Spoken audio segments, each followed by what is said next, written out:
Alright, we're going to start section 15.2 in this video, which is line integrals.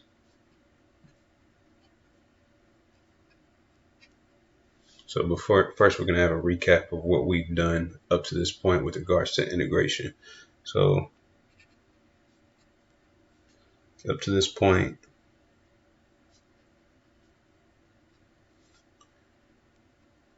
we have learned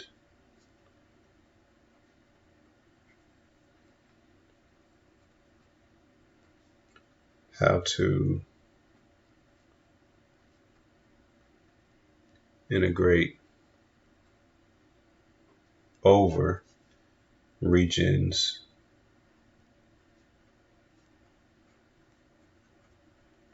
of the form.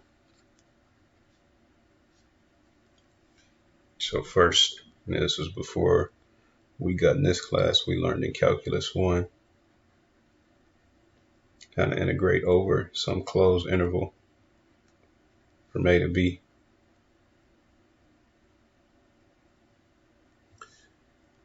And then when we got in here, the first thing that we learned how to integrate over, we learned how to integrate over type 1 and type 2 regions. So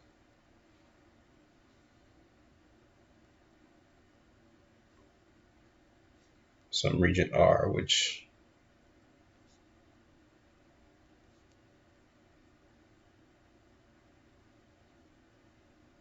that right there would be a type 2 region.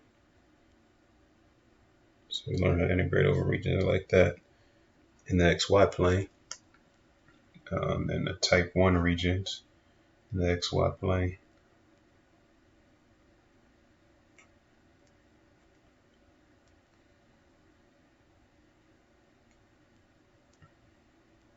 Oops.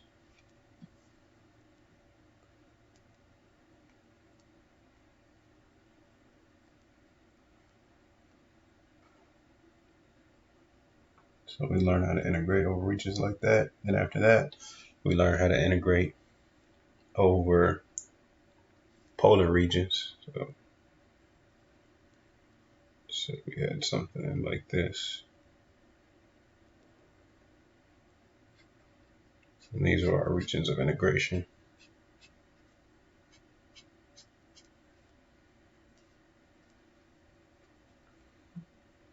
Then after that, we moved on to triple integrals. And with triple integrals, we learned how to integrate over actually 6 different types of regions. We'll just sketch one of them. And these sketches are not that important, so please don't spend a lot of time. I'm just trying to do a little recap of what we've done so far to try to make it clear what we're starting on. So let's say I had some. That's why I'm sketching these so quickly, because their sketches are really not very important. So I had some region here that was the projection of some 3-dimensional region D.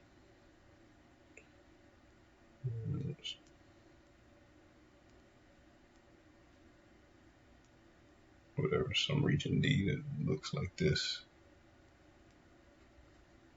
We projected it into the XZ plane, we project into the XY plane, we could project into the YZ plane. So we would have regions like this. And remember, once we project that into any plane, once I project it into here, I can look at type 1 or type 2. If I project down, I can look at type 1 or type 2. And if I project back, I can look at type 1 or type 2. So there's 6 different types of these that we looked at. So we've learned how to integrate over quite a few different types of regions. So now, what are we going to learn? What type of region are we going to learn how to integrate over now? Well, I don't know if we would call it a region. It's actually a curve. So in this section,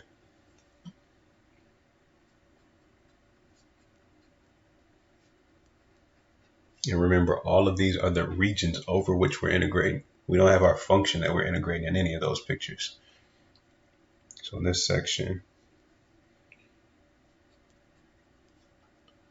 the region over which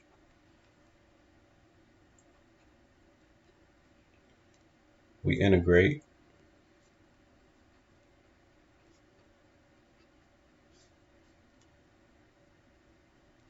will be a planar or space curve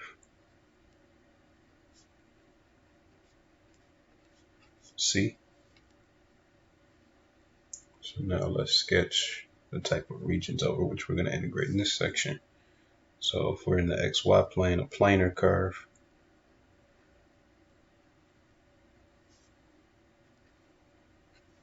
you can sketch whatever curve you want to as long as it doesn't cross over itself.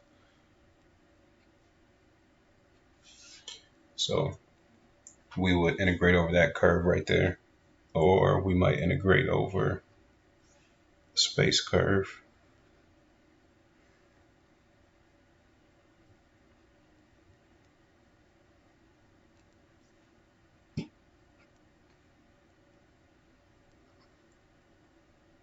Or something like that. Remember our curves, we want a direction of travel. When we parameterize curves, we're going to end up parameterizing curves again. So that would be C or C. So now this is going to be the region over which we integrate. It's going to be that curve or that curve. All right, so now in this curve has a bunch of points X, Y on there. So those will be the, so when we take those points X, Y, we will be plugging into whatever our function is that we're integrating. Same thing with these points here. I mean, this curve here has a bunch of points X, Y, Z on here. Those are going to be in the function that we're going to integrate. All right, so now how do we go about evaluating an integral over curves such as this, and what are they called?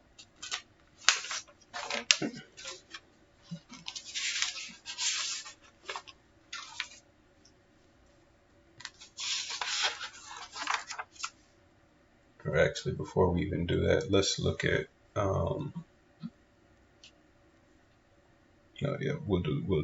I'll talk about how to do it first, and then we'll look at another sketch of that. So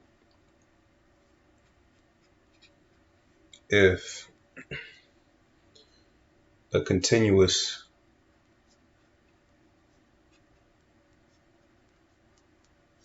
scalar function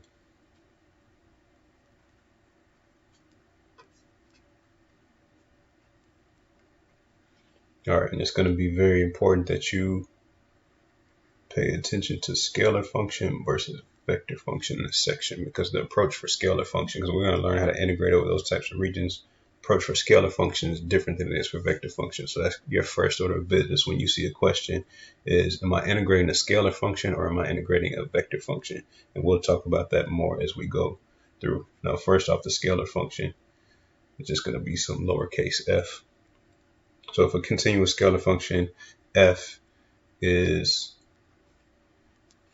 defined on a smooth curve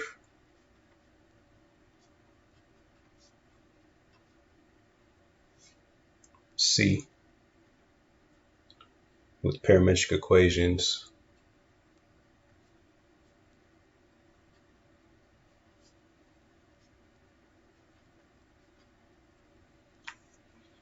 x equals x of t,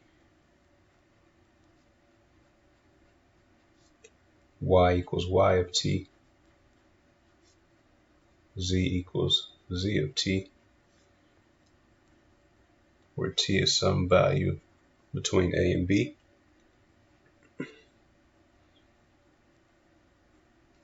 Then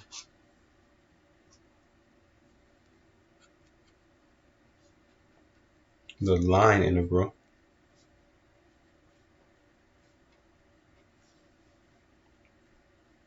of the scalar function f along the curve C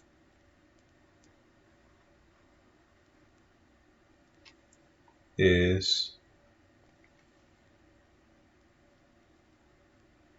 the integral over C of f of x, y, z ds. I'm sorry, that's not supposed to be a capital S. That's a lowercase s. We'll use a capital S later, so let's fix that. That's a lowercase s. ds equals, can I fit this on this line? I don't, maybe. Actually, I'm gonna go to the next line because I don't want to squeeze this on here. So equals the integral from a to b, where a and b come from. There is your bounds and your parameter for your curve, your parameters for your parameter, excuse me, for your curve. Then f of, so you take x of t, y of t, and z of t, your parameterization for your curve, and you put that into your function. So x of t, y of t, z of t, and then you multiply that by the square root of dx dt squared plus dy dt squared plus dz dt squared, and you integrate all of that with respect to t. And another shorthand notation for that is the integral from a to b, well, kind of f of x of t, comma y of t, comma z of t times the magnitude of r prime of t dt, where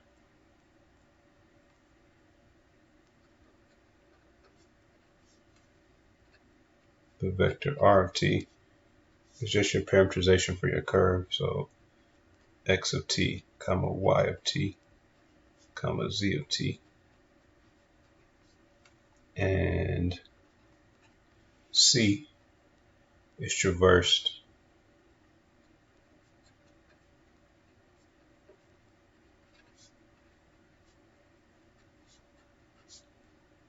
exactly once as t varies from a to b.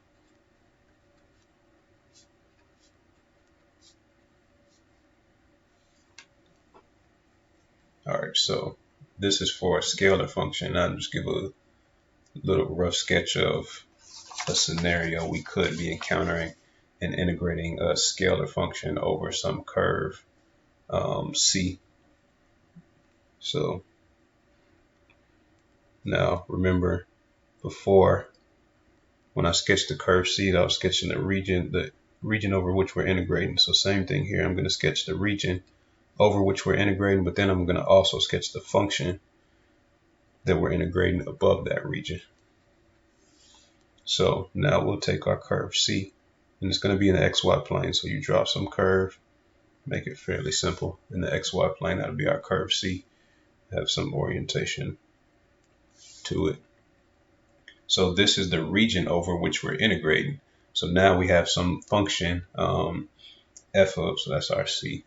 We have some function, because that is in the xy plane, the function can only, you can plug in points x comma y into it. So our function is a function of x and y.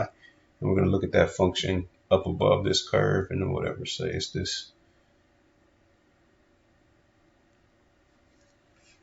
odd shaped curve that's directly above that. So this is f of xy. So whenever you're integrating, regardless of what type of integral you're doing, all you're doing is you're accumulating this, whatever that function is, over whatever the region is over which you're integrating. So here we have, and if it doesn't line up, you can just extend your curve at the bottom a little bit. So now say we have, this is just some kind of odd shaped fence with a very strange height to it. So now we have this surface now that's made, or not really, we're considering this function up above that curve. So we're accumulating something over this curve and underneath that function right there.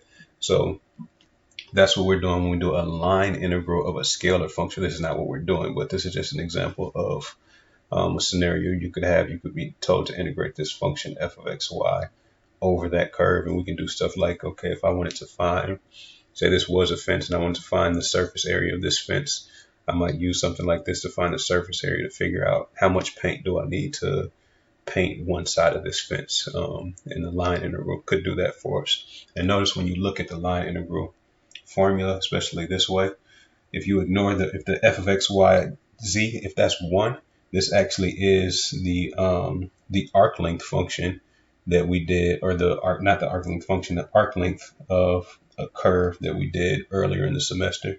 So now you can imagine this is looking at the arc length times the height of the fence or whatever that thing is, if this is a positive function.